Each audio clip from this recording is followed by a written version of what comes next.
नमस्कार, मैं हूं श्वेता सिंह। आम बजट आपको कितना खास बनने का मौका देगा? घर को सजाना, खुद को सजाना, जिंदगी को सजाना, इन सारी चीजों को हासिल करने के लिए सरकार आपके लिए क्या सौगात लेकर आएगी? श्वेत पत्र आज इन्हीं चीजों पर।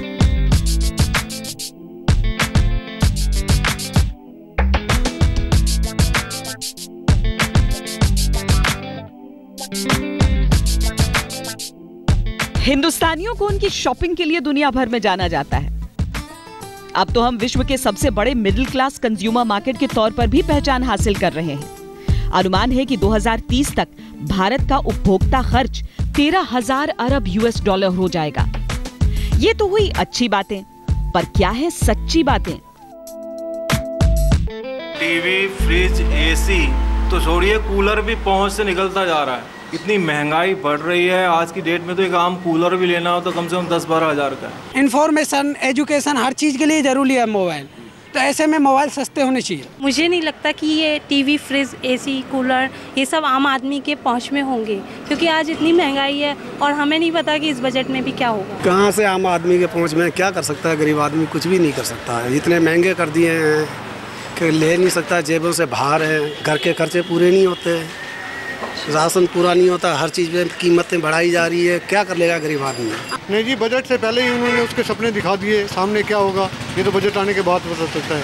पर हमारा जहाँ तक अंदाजा है, बजट में आम आदमी को कुछ राहत नहीं मिलने वाली। नहीं, थोड़ा सस्ता हो तो अच्छा है। ऑलरेडी बहुत मतलब बहुत महंगाई है इनके लिए, तो बहुत ही महंगे हैं, तो हर आदमी की रीच में नहीं होते, तो थोड़ा सा ठीक रहेंगे तो सब आदमी कर सकते हैं। एक्चुअल में सर ये मिडिल मैन के पहुंच के अंदर ही रहेंगे, क्योंकि मिडिल मैन को भी ऑप्शन काफ़ी अवेलेबल है इसको परचेज करने के लिए, क्योंकि उसकी रिक्वायरमेंट भी आजकल होती जा रही है। उनके खरीदने के लिए नहीं, उनके खरीदने की हिम्मत तो तब पड़ेगी ना जब उनके पास इनकम होगी। जब इनकम ही नहीं होगी तो दोनों तरफ ध्यान रखना पड़ेगा कि उनकी इनकम भी बढ़ानी पड़ेगी ना। एसी या इलेक्ट्रॉनिक गुड्स भी महंगे नहीं होने चाहिए। यूं तो जितने कम में दिल के मुराद पूरे हो जाएं उतना अच्छा, लेकिन बजट से पहले ही वित्त मंत्री के ऐलान ने इतना तो तय कर ही दिया था कि एसी, मोबाइल, फ्रिज, टीवी जैसी चीजों के लिए आपको और ज्यादा खर्च न करना पड़े। इस वर्ष फरवरी के महीने में ऑटोमोबाइल व्हीकल्स के ऊपर कुछ एक्साइज ड्यूटीज कम की गई थी। उसी प्रकार से कैपिटल गुड्स पे और कंज्यूमर ड्यूरेबल्स पे भी ये ड्यूटीज कम की गई थी, और ये जो कम रेट थे ये 30 जून तक लागू थे, और ये निर्णय बजट तक की प्रतीक्षा नहीं कर सकता, क्योंकि 30 जून बजट से पहले आ जाएगी।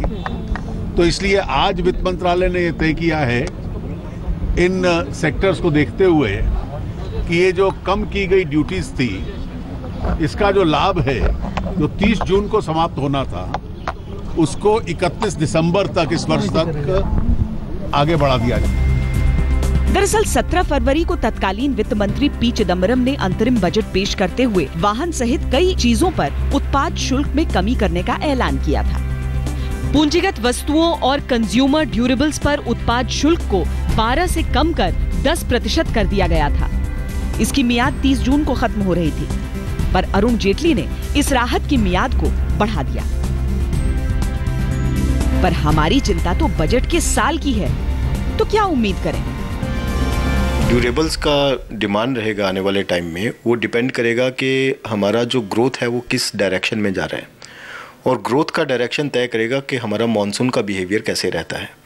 क्योंकि जो रूरल डिमांड है वो सबसे ज़्यादा डिपेंड करता है मॉनसून बिहेवियर के ऊपर। अगर मॉनसून अच्छा होता है, एग्रीकल्चर प्रोडक्शन अच्छा होता है, तो रूरल डिमांड इंक्रीज़ होता है। अगर एग्रीकल्चर प्रोडक्शन में वीकनेस होती है तो किसान के पास पैसा नहीं होता स्पेंड करने के लिए, तो जो रूरल डिमांड है वो वीक हो जाती है।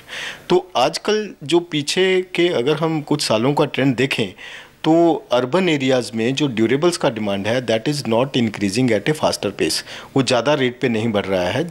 उसके कंपैरिजन में जो रूरल डिमांड है वो काफ़ी हाई रेट पे इंक्रीज़ हो रहा है। तो आजकल जो मेजर मार्केट है ड्यूरेबल्स का वो रूरल सेगमेंट्स हैं, और रूरल सेगमेंट्स का जो ग्रोथ है वो निर्भर करता है कि आगे आने वाले टाइम में जो ग्रोथ पैटर्न है वो कैसा रहेगा। तो इस जंक्चर पे जब मॉनसून एक वीक दिखाया जा रहा है, जो अभी जून में ही काफ़ी डेफिशिएंट रहा है। तो मैं ये समझता हूँ कि अगर यही पैटर्न रहा तो जो रूरल डिमांड है वो वीक रहेगा, और जो एक्साइज ड्यूटी कट है जिसमें कुछ राहत दिखाया गया है कंज्यूमर के लिए कि उनके ऊपर ज़्यादा बोझ ना पड़े, तो उसका भी कोई एडवांटेज मेरे को आता हुआ नहीं लग रहा, क्योंकि अगर डिमांड नहीं होगा तो फिर एक्साइज ड्यूटी कट भी कोई बहुत ज़्यादा वर्केबल नहीं रहेगा। दुनिया भर के देश भारतीय बाजार की तरफ ललचाई नजरों से देखते हैं। एक अनुमान के मुताबिक दरअसल ये कहा जाता है कि अगले 10 सालों में भारत में उपभोक्ता खर्च 2.5 गुना बढ़ जाएगा, और इसकी एक बड़ी वजह बताई जाती है कि लोगों के हाथों में जो डिस्पोजेबल इनकम है, यानी उनकी जो खर्च करने की क्षमता है, वो बढ़ जाएगी। एक और ये आकलन है, दूसरी तरफ है रोजमर्रा में बाजार की हालत। बेसिकली ऐसे तो कोई फ़र्क नहीं पड़ा। अभी डिमांड तो सेम ही है। फ़र्क पड़ता है, मान लीजिए अगर कुछ परसेंटेज बढ़ती है तो सीधा कंज्यूमर की जेब पे जाता है उसका सारा सीधा इफेक्ट, क्योंकि मोबाइल्स भी आजकल लिमिटेड छोटे छोटे लोग भी लेते हैं जो जिनकी अर्निंग्स बड़ी कम है, तो वो सब तो फ़र्क पड़ेगा इस बात पर। तो ये ड्यूटीज़ कम हो इनकी लिटल बिट, जैसे आपका ये एक्साइज ड्यूटी लग गई भाई 14% वो चल रहा है, उसको आप 10 पे लेके आइए, कुछ तो रिड्यूस होगा। और बीच से जो कमोडिटी मेन है कि जिसके कारण रेट हाइक होता है किसी चीज़ का भी है, भाई नॉर्मली हम खाने का भी लेते हैं, हल्दी क्यों हो रही है या आपके गोल्ड क्यों बढ़ रहे हैं, सब चीज़ें आप मिडल मैन को बीच से हटाएं या उसको कम करें और कमोडिटी मार्केट से इन चीज़ों को हटाएं ताकि रेट इंक्रीज ना हो। विश्व बाजार का हिंदुस्तान की ओर देखना इस बात के भी संकेत हैं कि लोगों के पास विकल्प बढ़ेंगे तो मुमकिन है दाम भी कम होंगे। यूपीए सरकार ने इलेक्ट्रॉनिक्स हार्डवेयर उत्पादन क्षेत्र में 100% एफडीआई की अनुमति दी, मल्टी ब्रांड रिटेल में 51% हिस्सेदारी की इजाजत, यानी कदम उठाए जा चुके हैं। अब राजनीति को अर्थव्यवस्था से तालमेल बिठाने की जरूरत है। जो हमारी अर्थव्यवस्था है वो पूरी दुनिया के लिए एक बहुत ही लुक्रेटिव और अट्रैक्टिव अर्थव्यवस्था है, लेकिन हमारी कुछ जो डोमेस्टिक वनरेबिलिटीज़ हैं, जैसे कि इन्फ्लेशन, जो हमारी ग्रोथ को हैम्पर करता है। तो मैं समझता हूँ कि अगर जो डोमेस्टिक हमारी वनरेबिलिटीज़ हैं, अगर उनको एड्रेस किया जाता है तो पूरी दुनिया के लिए जो इंडिया है वो नंबर 1 इन्वेस्टमेंट डेस्टिनेशन बन सकता है।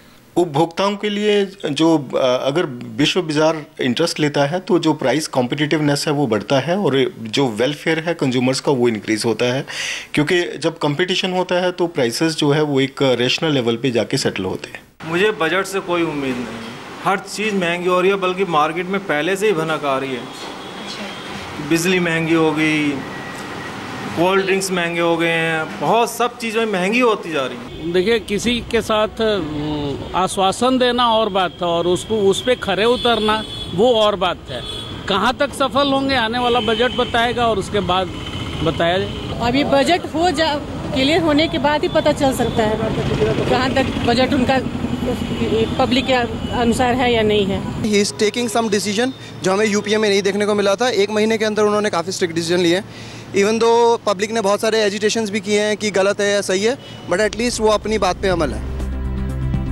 टिकाऊ उपभोक्ता उत्पादों में शहरी बाजारों का हिस्सा अभी 65% है, लेकिन उद्योग को उम्मीद है कि ग्रामीण इलाकों में इन चीजों की मांगों में जबरदस्त तेजी आएगी।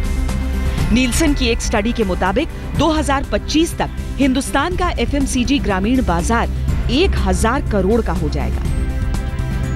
पर हर एक चीज की बढ़ती कीमतों को देखते हुए ये मुमकिन कैसे होगा? हमारा पॉपुलेशन है वो 70% पॉपुलेशन हमारा रूरल पॉपुलेशन है जो कि गांव में रहता है, तो वो टोटली अभी तक अनएक्सप्लोर्ड रहा है, जिसमें ग्रोथ जो है पीछे के कुछ सालों से ही आना शुरू हुआ है। अभी भी वहाँ पे आने वाले टाइम में कम से कम मैं ये समझता हूँ कि नेक्स्ट 3-4 डेकेड्स ऐसे रहेंगे जो कि रूरल कंजम्पशन के ऊपर ही डिपेंडेंट रहेंगे। तो आने वाले टाइम में जब रूरल इनकम्स बढ़ेंगी, जब लोगों को रोज़गार मुहैया होंगे, जब पॉलिसीज़ उस तरीके से फ्रेम होंगी जो कि लोगों के वर्कफोर्स फ्रेंडली होंगी, तो आने वाले टाइम में इनकम्स बढ़ेंगी तो कंजम्पशन भी बढ़ेगा। तो उस हिसाब से जो वर्ल्ड के इन्वेस्टर्स हैं जो इंडिया में इन्वेस्ट करना चाहते हैं, तो उनके लिए ये एक बहुत ही अट्रैक्टिव डेस्टिनेशन बना है और बनेगा। आने वाले टाइम में और अट्रैक्शन बढ़ेगा लोगों का भारत की तरफ। इस क्षेत्र की उम्मीद है कि एक common goods and services tax लागू किया जाए। ये प्रस्ताव सालों से लंबित है। इस बात को बस दोहराने से काम नहीं चलेगा। राज्यों को इसमें कैसे जोड़ा जाए, ये सोचना होगा। जीएसटी आने से तो बहुत फायदा है, बहुत कंज्यूमर्स को आराम हो जाएगा, कीमतें में मैं कहूँगा किफ़ायत आएंगी, दाम गिरेगा। क्योंकि आज की डेट में सबसे बड़ा चीज़ क्या है, ये जो टैक्सेशन प्रोसीजर इंडिया का है बहुत कम्बरसम है। हमारे में डुअल टैक्सेशन है, और एक बार अगर जब जीएसटी आ जाता है तो एकदम सिंगल 1 पॉइंट टैक्सेशन हो जाएगा। लॉजिस्टिकली अगर आप लेंगे तो बहुत हेल्प होगा, क्योंकि आज की डेट में क्या, अगर हमको बिजनेस करना पड़ता है और 29 स्टेट्स हैं इंडिया में with the formation of new state Telangana, तो आज ये 29 स्टेट है, तो हर स्टेट का अलग वैट रिजीम है, तो हर जगह हमको अलग अलग रजिस्ट्रेशन करना पड़ता है। और जीएसटी आने के साथ क्या होगा, हमारा सिंगल रजिस्ट्रेशन होगा और वो हर जगह आपका ऑल इंडिया एप्लीकेबल होगा।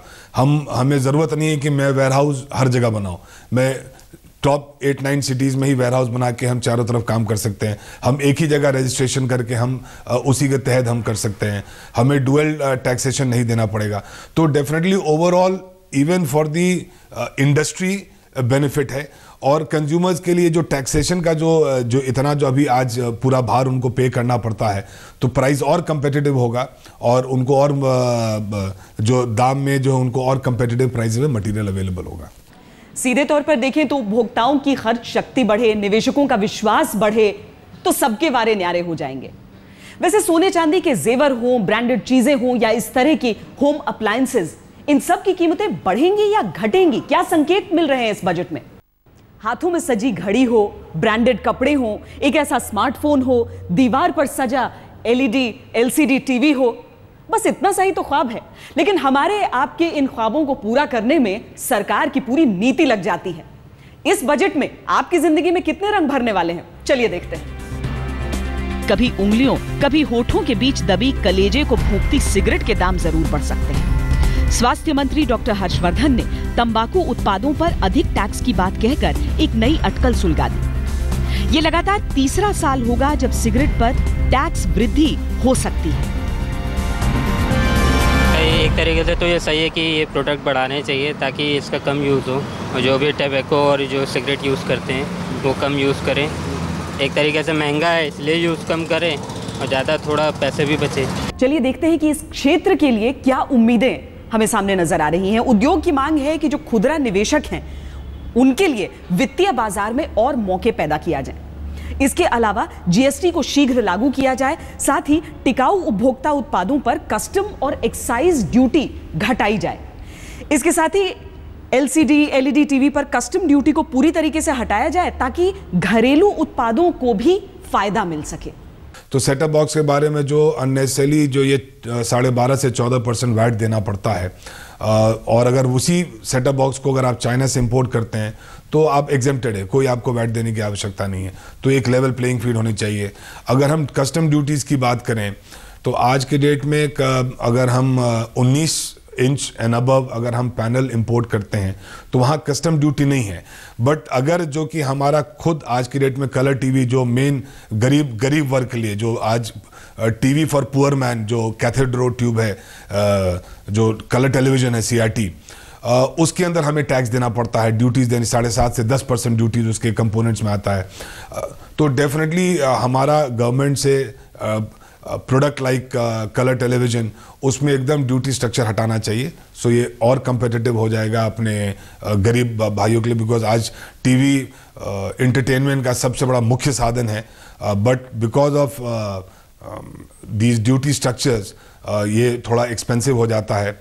और दूसरा चीज़ क्या है, आज की डेट में because of all these duty structure सारे CRT मैन्युफैक्चरर सब बंद हो, हिंदुस्तान में सब बंद हो गया। अब हमें सब इंपोर्ट करना पड़ता है, और जितने भी स्मॉल स्केल मैन्युफैक्चरर्स जो यूनिट्स हैं तो उनका भी सर्वाइवल मुश्किल है, क्योंकि इतने लोग वहाँ पर जितने लोग काम कर रहे हैं और धीमे धीमे ये इंडस्ट्री मर रहा है।